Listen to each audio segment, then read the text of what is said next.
I guess we start with Carmelo Anthony.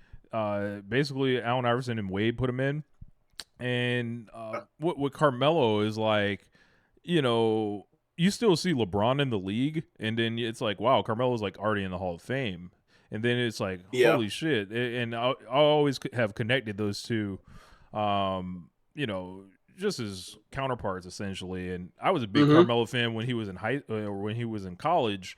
I remember the first time I saw him play was probably like in February of his college season. I don't know. I just hadn't been able to catch a game. And then I was like, yo, this dude can like shoot threes. He's like 6'8". He can do what the fuck he Mm-hmm. wants. And then like obviously you see the tournament after that.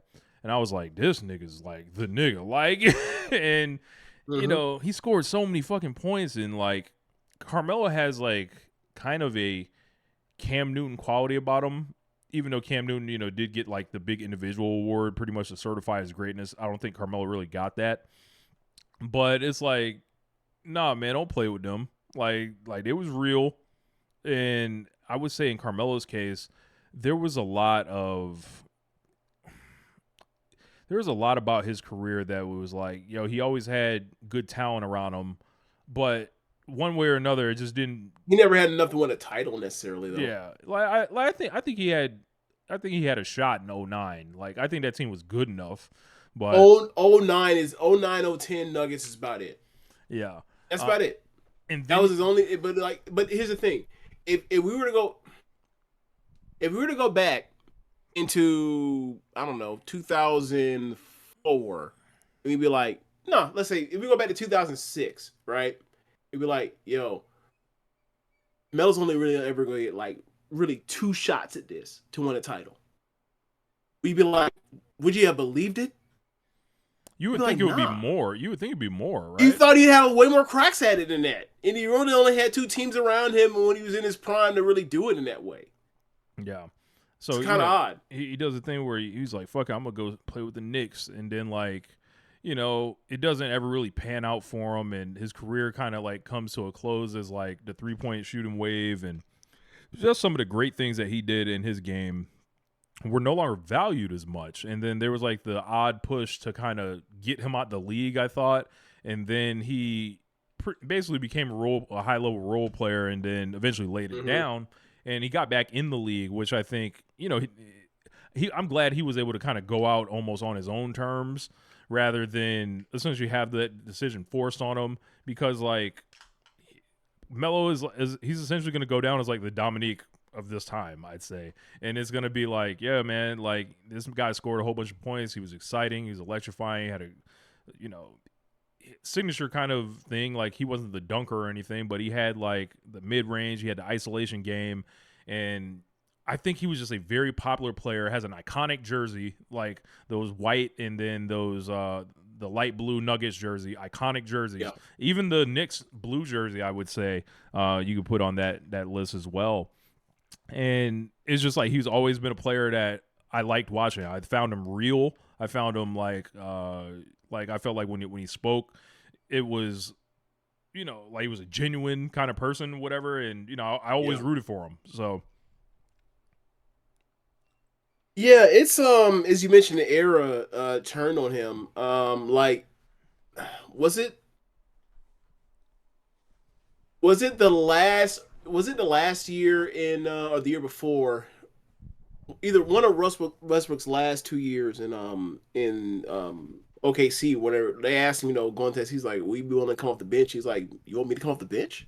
In a press conference, he was sitting next to either Paul George, he was sitting next to Westbrook. Like he hadn't figured out like where the league was headed, and like I mean, it's that's where Westbrook kind of is right now. Like he decided to take that to decline that option. Now he's not even. They got to trade a spot for him to end up with the Kings, where he's going to be out of the league. Apparently, like it's hard for guys that were like superstars. Like Melo was a superstar. Not necessarily saying like yeah, like all the time he's a superstar, but like that dude was box office in a way where like people paid money to go see him. People bought his jerseys. He was the face of two different franchises when he was there. He had memorable runs. He won a scoring title. Um, he was a dude that was well respected for his game in the league by the players. Like he just was a dude, and like to have that kind of equity in the league, and then all of a sudden like you're old, but you can still go, and then they'd be like, hey, you gonna come off the bench, and like that sounds you talking a different language to him. And like he was out in the league for a little bit, and then he came back with the Blazers, and it was like, oh, okay. Like he once he accepted the role, it was like he was able to adjust to that. And that's one thing I appreciate is like that could have been the end. As much money as he made, he could have been like, take my ball, I'm going home. Fuck this, I don't need this. Like I'm going to be an NBA top 75 guy lock. I'm no doubt one of the 25 best players of the last 25 years. And he decided he still wanted to play. So yeah, it's weird with him. Like for a long time, I was like, I don't think he's going to like. It was pretty quick, early to me. Like pretty early on, I realized like even though when he first came to the league, I thought, hey, I just saw this dude win a national title. I don't know what this LeBron James shit is, but I can't imagine he's better than him in Mm-hmm. Carmelo. He turned out to be. And pretty early to me, I was like, by year two, I was like, oh no, LeBron's better than him. He's gonna be better than him. And then um to go from that to just being like, all right, like at different points, it's like at this point in his career, is he really better than Paul Pierce at by year seven, comparatively speaking, like accolades or whatever else? I don't know. He's never got a Kevin Garnett to come into his life and he helped and Ray Allen to kind of get him to that spot. So like I kind of historically kind of put them together, and when I would say that to people, they would look at me like I was crazy. It was like, no, like Melo's way better than him. I was like, I think y'all kind of shortchanging Paul George. I'm not Paul George, but Paul Pierce. But yeah, like I've had a weird. I don't think I've ever found a proper appreciation for him as far as like he's this good and he actually where it was like it's always been like I thought he was better than he was going to be, or I thought he was worse than he actually was at different points in his career. I never ever found the right level for appreciating him at the right point in time. That's outside of like once his prime was over and be like, okay, I already know what most of this is. He's already in the clubhouse, so it was kind of a weird ride for him. It's like I think a lot of it came down to like he just mismanaged like his positioning as far as like he missed out on the opt out thing. He was a year late. And then when he got to the Knicks, it was like instead of just waiting that year to get there and just doing it free agency, he was like, nah, trade me now. And then like he lost value. Some of the players he would have played with ended up going to the Nuggets, and Nuggets ended up being good without him there, which means like he could have had a more loaded up team when the Knicks had an appropriate shot at this. So yeah, it's a lot of this stuff, and also you mentioned the game changed on him. Like a lot of Carmelo's career comes down to bad timing, and even while that being said, he's still top 75 guy, first Yeah, ballot Hall of Fame, no doubt guy. it's like immediately his career starts with LeBron James kind of standing across from him, and then Kevin Durant shows up like 5 years later. So it's like there's Yeah, already another nigga like kind of coming, and then like more people started coming up, like Kawhi, like Paul George, Paul Pierce, as you mentioned, that are all like kind of overlapping that same position as him. that small forward stuff. Yep. Yeah, Yeah. and And in USA basketball, like he was the ultimate matchup problem, like for international teams. He was the original person. Like I think Kevin Durant later took that role from him, but like originally it was like Olympic Melo. Like that was the thing. Why it was he was a very important piece, to restoring the U.S. national team. yeah. So my question for you is, if the answer is never, that's appropriate answer too. Uh, what year in your mind did you look up and realize, oh, Kawhi historically is going to pass him, or it already has? Probably 2017. 17. Okay. I because Kawhi started so late, and honestly, it took me until the Raptors title Okay. to officially let that go. But we'll get to Kawhi. We'll Yeah. get to the Kawhi again, I guess. But yeah, that's like as you mentioned all those names. I was like, yeah, kind of. Those were his peers, Yeah. and he didn't win. He didn't win many battles amongst that peer group that you just mentioned. That's a tough ass group. Yeah. But shout out to Melo. Cool name, like a one name guy, if there ever was one. Yep. Carmelo, very rare, Yep. recognizable, famous. I think if you ask him, do you want to play your career out the same exact way? I think he'd do it again. Like, I don't think he has regrets. He don't seem like a regrets guy. So, Dwight Howard. Now you talk about a guy that I went back and forth on over the years. Jesus Lord. Yeah. So this guy was the first 8 years of his career an undersized force, pretty much from 04 to the moment he joins the Lakers, essentially. And, makes the NBA Finals in 09. Is like the runner-up for MVP in like 2011. Bunch of all-star teams. They essentially build one of the earliest three-point bombing modern teams around him. Because 4 out, 1 in. Yeah, because he was such a great screener and a great. He came out long at a time where there were not a lot of great big men, so like he could just overwhelm everyone at his position almost. Mm-hmm. And before his athleticism went, he was this high flyer, super dunker, never really had an offensive game that me or James ever really respected. As far as like, Dwight Howard will bust your ass. The long running joke was like, what's his career high? Like, and it would be like 30, 38 or some shit. Like, yeah.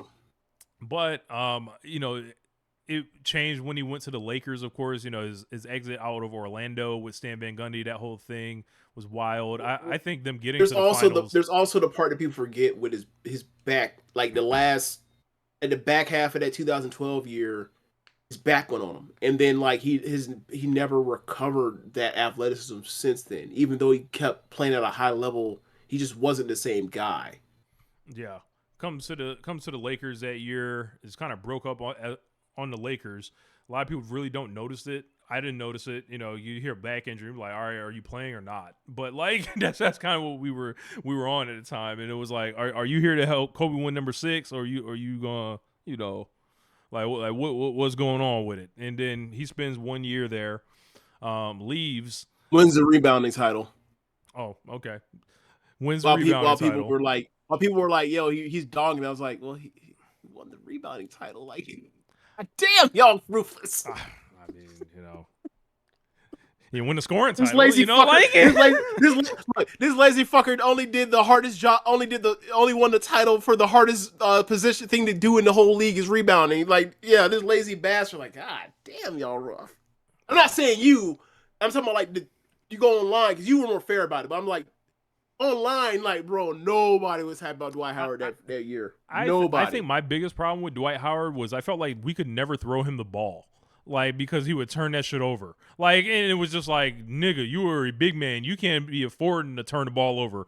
And that was like the big thing with him. And then it was almost like the way he went out. Also, like the last game he played with the Lakers. Oh yeah, that shit was shambolic. Yeah, like when he didn't resign, it was like, yeah, he fucked y'all in a way because like y'all trade. I forgot what y'all traded to get him, but then obviously like the next year is already out the window. Yeah. I mean it kind of worked. Kind of worked out because that nigga Bynum started perming his hair and like never played again. Yeah, I think he played a grand total of like 12 games after he took the Laker uniform off. Yeah, which is amazing time for the Lakers or whatever, but. As far as Dwight leaving, when that man took Beret out the sky and took that jersey off, he was done with everything involving basketball. Who knew? What a way to go out! What a way to go out! Look, I ain't got nothing bad to say about Andrew Bynum as a Laker. Nope. Shit. I wish he developed maybe a year or two earlier, but outside of that, yeah, he got healthy enough. Let's just say that. But in Dwight's case, when he left, I did not like Dwight Howard for many, many years. Wanted him to lose, rooted against him. Wanted the Lakers to kick his ass pretty much. Um, Time kind of like beat Dwight Howard on, like we said, like his body kind of fell apart, so he was never really, this threat to really do anything. Like it got to the conference finals, I think, once in 2015 with Houston, but who knew James Harden and Dwight Howard wouldn't work? And then when you think about it now, of course that was not going to work. Like just look at those personalities. Who was going to be the leader there? But he bounces around the league, several different places. Hawks, Hornets. He starts putting his jersey on, getting his rainbow on. And was he a Wizard? He was a Wizard at one point. Yeah. And he was a Net at one point, and then he was a Laker eventually, and came back and won the championship in 2020 with the Lakers. And then when you saw how he was playing, it was like, oh, what he needs to actually be is like essentially like what JaVale McGee was for the Warriors like a couple years before that. And ironically, JaVale McGee was on the same team too with the Lakers.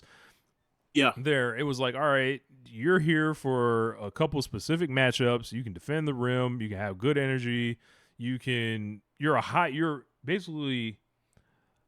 a luxury in the role. You probably have more to offer, but we don't really need you to do any of that stuff. We've seen other centers do things like this, like, Bill Walton and stuff like that, winning titles as a 6-man, and I'm trying to think of some more old guys. Like they would always stick old guys on the Spurs bench to play next to Tim Duncan. Different stuff like that. Yeah, McDyess, Nazir Muhammad, stuff like that. And Dwight Howard's way overqualified on that end. Yeah. So he ends up winning the title and all that, and he has a big beef with Shaq this whole time. And, that goes back from the Magic days and the Superman stuff, and this recently has been settled apparently. But. And Shaq being an insecure baby because Dwight Howard did nothing wrong in any of that stuff. Yeah. It's all on Shaq. And like, the thing with Dwight is like, Dwight could never really just stand up to him. He just kind of had to take it in a lot of instances. And then I don't think it was fair the way that Dwight was kind of treated by him. Like, because like, there's a lot of things with Dwight.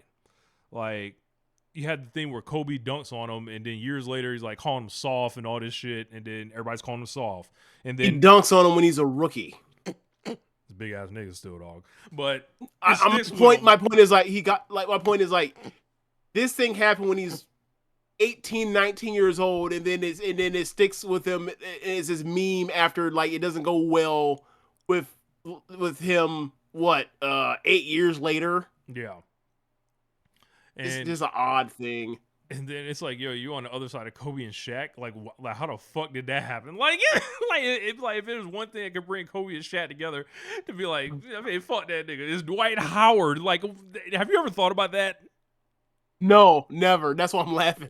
Bro, I never thought about that ever. Not imagine once. Imagine in 2013, like Shaq's out the league, right? And I imagine Kobe and Shaq. Been out the league since 2010. Yeah, I imagine Kobe and Shaq weren't like even buddy or talking or anything, but like if they shot a text, like if Kobe text, be like, hey man, this nigga Dwight, like, like he just sends him a text message, be like, imagine that. But I think Dwight got, I don't know, I might be psychoanalyzing Dwight now, but his thing was he wanted to smile all the time. And through his smiling and being the good guy and trying to be perfect, he could not please anybody. He could not please the organizations. He could not please the fans ultimately. And I don't know if he pleased himself a lot, just looking at his career, but until later on, where it seems like he got this kind of, clarity, especially like when he was a role player with the Lakers. And then you think he got the joy from not having to be the man and the pressure was off him after that? He could have fun. I can see that. I think he's one of the biggest victims of the social media and the hot takeification of the sports networks. Like, if Dwight Howard shows up 10 years earlier, I don't see how we cover him any different than David Robinson if Tim Duncan ever shows up. Mm-hmm.